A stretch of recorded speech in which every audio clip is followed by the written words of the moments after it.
મિત્રો આપણી સાથે અત્યારે ધીરેન કાકા છે, જેઓને એન્કિલોસિસ સ્પોન્ડિલાઇટિસ હતું, એટલે કે કરોડરજ્જુનો વા હતો. એની હિસાબે એને સર્વાઇકલ સ્પોન્ડિલોસિસ હતું. તો આપણે તેને પૂછીએ કે એને અત્યારે કેમ છે ને કેટલા સમયથી આ તકલીફ હતી. કાકા, આપ ક્યાંથી આવો છો? સૌપ્રથમ તો હું પાટણથી આવું છું. અને કેટલા સમયથી ને કેવી તકલીફ થતી હતી, શું શું થતું હતું તમને? મને લગભગ આ તકલીફ 18-20 વર્ષથી આ તકલીફ હતી. અને તકલીફમાં એવું હતું કે આ ગરદન આમ પકડાઈ જતી હતી, અને 5 મિનિટે ટેકો દીધા વગર બેસાય નહીં. બરાબર. અત્યારે હું 2 કલાક બેસી શકું છું ટેકા વગર. બરાબર. પછી ચાલવામાં 10 મિનિટ હું ચાલી નતો શકતો. બરાબર. એની જગ્યાએ હું અત્યારે 1 કલાક ચાલી શકું છું. બરાબર. અને મને શરીરની અંદર એકદમ વાઇબ્રેશન થતું હતું કે અત્યારે 90% ઓછું થઈ ગયું, 10% જેવું છે. બરાબર. એ તકલીફ હતી. બીજી, મને સુવામાં 2 પડખે નતું સુવાતું. બરાબર.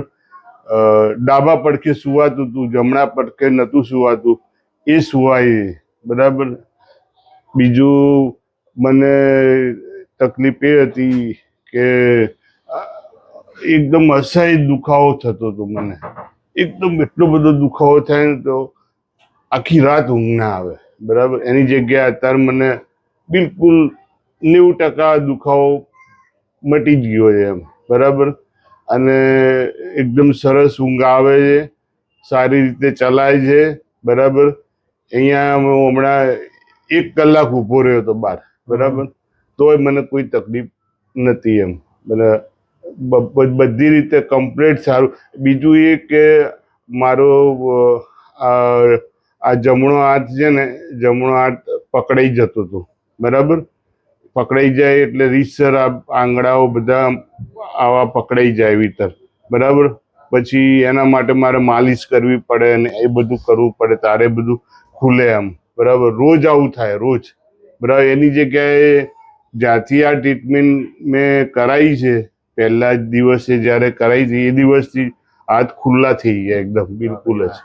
અને પકડાવાના જ બંધ થઈ ગયા. દુખાવો એ બંધ થઈ ગયો અને પકડાતા એ બી નથી. બરાબર.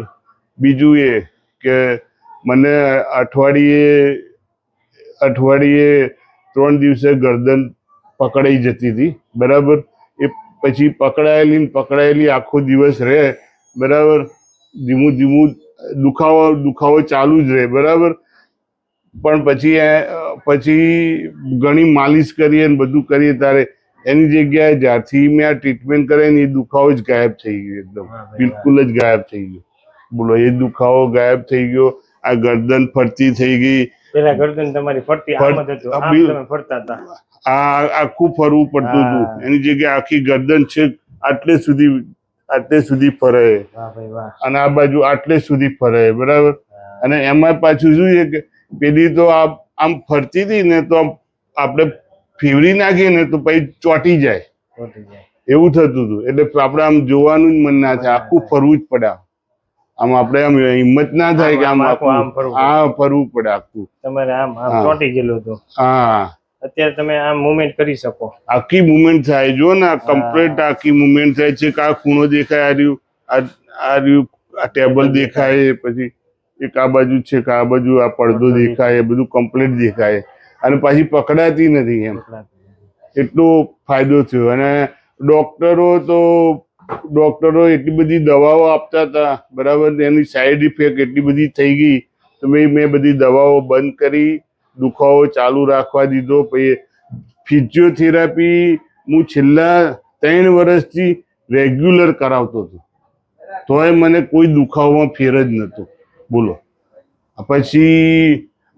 પછી એના પાછળ તો મેં લગભગ તમને નહીં માનો તો 60-70 હજાર રૂપિયા ખર્ચી નાખ્યા.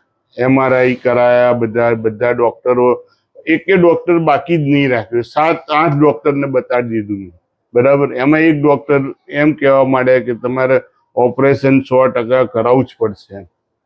અને બીજી મને એ ફડકી હતી મગજની અંદર કે આ બધા ડોક્ટરો એમ કહેતા હતા કે તમે તમે જો પેલું આ ગળામાં પટ્ટો આવે ને સર્વાઇકલ કોલર. એ પટ્ટો નહીં પહેરો અને જો તમે આ રેગ્યુલર દવાઓ નહીં લો, ફિઝિયોથેરાપી રેગ્યુલર નહીં કરાવો, આ બધું નહીં કરાવો તો તમારી ડોક પડી જશે આમ, બરાબર, અને પછી તમારે બોલ્ટ નાખાવો પડશે. એટલે આવી બધી આ બધું ડોક્ટરો બધા કહેતા હતા મને કે આવું બધી તકલીફ તમને થશે જ કે લાંબા ગાળે, બરાબર, કારણ કે એવું અત્યારે પોઝિશન એવી થઈ ગઈ છે કે, બરાબર ભાઈ. હવે આ જે આ દર્શન સાહેબ જોડે જે ટ્રીટમેન્ટ કરાઈ, હવે કોઈ તકલીફ મને છે નહીં, કોઈ તકલીફ નથી. દવા, ઇન્જેક્શન, ઓપરેશન વગર. દવા, ઇન્જેક્શન, ઓપરેશન વગર, એમ કોઈ જાતની કોઈ મગજમાંથી ટેન્શન જ જતું રહ્યું, એમ વાહ ભાઈ વાહ. આખું ટેન્શન જ જતું. અને દવાઓ બિલકુલ બધી દુખાવાની દવાઓ બંધ જ થઈ ગઈ, વાહ ભાઈ વાહ. બધી બંધ થઈ ગઈ. હા. તમે કેટલી વાર આવ્યા કાકા? તમે અહીંયા કેટલી વાર આવ્યા આપણે? 3 વખત. હવે હાવ ઓકે? હાવ ઓકે, એકદમ ઓકે. હવે કાંઈ નથી થતું? હો. અરે હું તો ત્યાં પાટણ બધાને વાત કરીને તો 2-3 જણા તો આવી ગયા તમારી પાસે. મેં કીધું મારો તો પ્રોબ્લેમ જ સોલ્વ થાય એવો નતો અને સોલ્વ થઈ ગયો. કીધું બોલો, ભગવાન થાય એવું જ નતું, બોલો, કુદરતી રીતે. ડોક્ટરો એવું કહેતા હતા કે ભાઈ કશું નહીં થાય, બોલો, એટલી બધી તકલીફ હતી, એમ બોલો. તો શું છે, ભગવાનની કૃપા હોય એટલે થઈ જાય. હા, ભગવાનની અમે નિમિત્ત છીએ. નિમિત્ત છીએ, પણ ખરેખર એમ આશ્ચર્ય થઈ જાય કે સાલું કેવું પડે કે આવું બી હોઈ શકે એમ. નહીં તો બીજું બધું બધા શું કે કોઈ ઓપરેશન કરાવી દો, ના કરાવી દો, ના. એમાં ઓપરેશનની અંદર તકલીફ એવી કે મેં બધાના રિપોર્ટ જોયા, બરાબર, તો મને એ ઓપરેશન કરવાવાળા બધાએ કીધું કરાવશો નહીં, જો કરાવશો ને તો લકવો બકવો પડી જશે ને હાથે, તો તમે વધારે તકલીફમાં મુકાઈ જશો. જો સક્સેસ ગયું તો બરાબર છે ને, જો ના સક્સેસ ગયું ને તો આવું થશે કે. હવે એટલી બધી મગજની અંદર બહુ ટેન્શન થઈ ગયું હતું, એમ કે પેલું કે હવે શું કરીશું, એમ બોલો. હવે બધું ભૂલી હવે બધું ક્લિયર થઈ ગયું, કોઈ નો ટેન્શન, કમ્પ્લીટ થઈ ગયું. કમ્પ્લીટ થઈ ગયું, કમ્પ્લીટ થઈ ગયું. તો આ વિડીયો યુટ્યુબ માં મૂકી શકીએ? હા, મૂકી શકો. તમે શું કહેવા માંગશો? ઘણા બધા તમારો વિડીયો જોશે.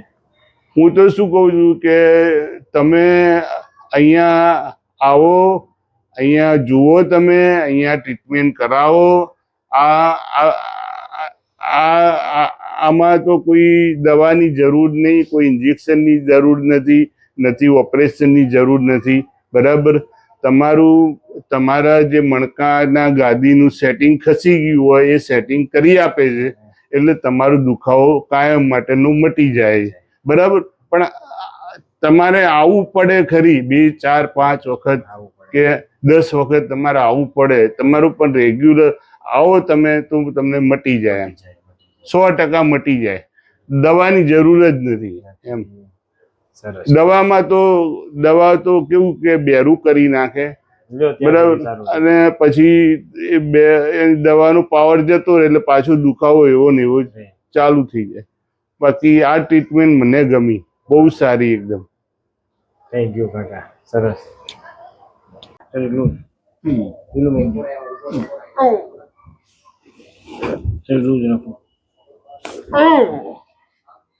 આપ જોઈ શકો છો આ એન્કિલોસિસ સ્પોન્ડિલાઇટિસ. આ કાકાને માથું બરોબર ટચ થતું નથી નીચે, આપ જોઈ શકો છો.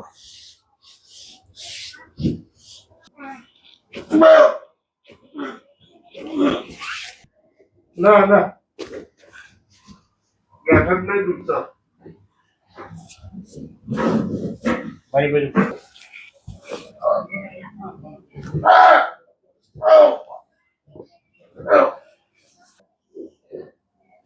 ઓકે.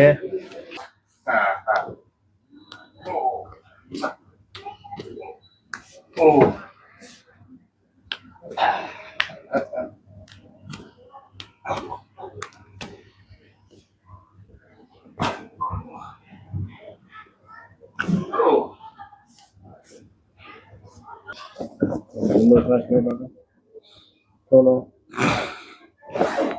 ઓહ